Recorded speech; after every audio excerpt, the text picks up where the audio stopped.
Just like Rick Warren said in chapter 6 of his book, The Purpose-Driven Life, life is a temporary assignment. You won't be here long, so don't get too attached. The Bible has many metaphors for describing how brief, temporary, and transient our life here on earth is. And he uses words like life is a breath, life is a mist, life is a fast runner, life is a wisp of smoke. Because of the nature of the shortness of life here on earth, you shouldn't get too attached to the life here on earth. And to make the best use of your life here, you must never forget two truths. One, that compared to eternity, life is extremely brief.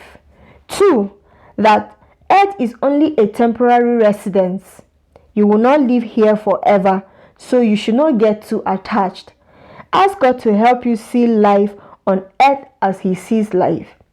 David said, Lord, help me to realize how brief my time on earth will be. Help me to know that I am here but for a moment.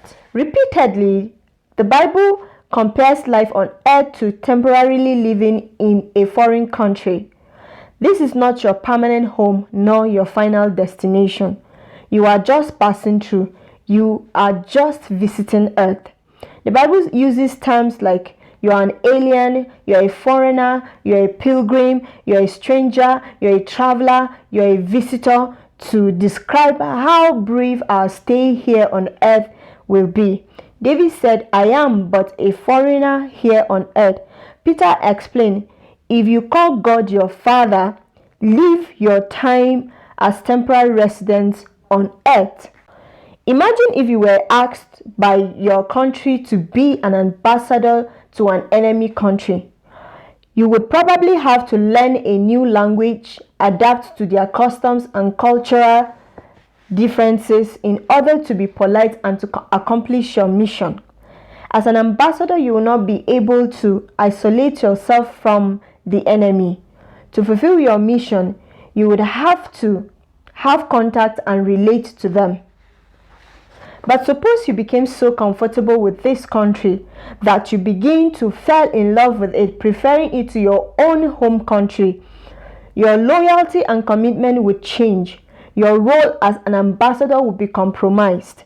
You would start acting like the enemy. You'd be a traitor yourself to your own homeland. The fact that earth is not our ultimate home explains why, as followers of Jesus, we experience difficulty, we experience sorrow, we experience rejection in this world. It also explains why some of God's promises seem unfulfilled, some prayers unanswered, and some circumstances seem unfair. This is not the end of the story.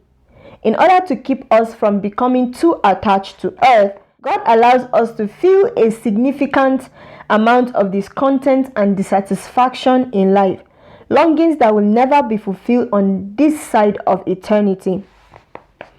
We are not completely happy here because we are not supposed to be. Earth is not our final home.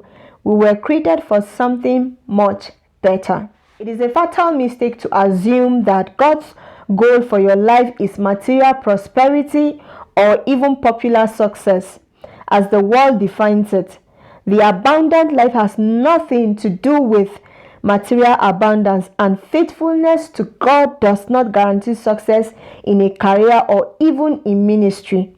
Never focus on temporary crowns. Paul was faithful, yet he ended up in prison.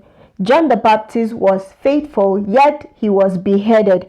Millions of faithful people have been martyred, have lost everything, or have come to the end of life with nothing to show for it. But the end of life is not the end. An old story is often repeated of a retiring missionary coming home to America on the same boat as the President of the United States. Cheering crowds, a military band, a red carpet, banners, and the media welcomed the president home. But the missionary slipped off the ship unnoticed. Feeling self-pity and resentment, he began complaining to God. Then God gently reminded him, "But my child, you are not home. You will not be in heaven 2 seconds before you cry out, "Why did I place so much importance on things that were so temporary?" When life gets tough, when you are overwhelmed with doubt, and when you wonder if living the Christian life is even worth it, remember that you are not home yet. At death, you won't leave home, you will go home. Thinking about my purpose, day 6. Point to ponder.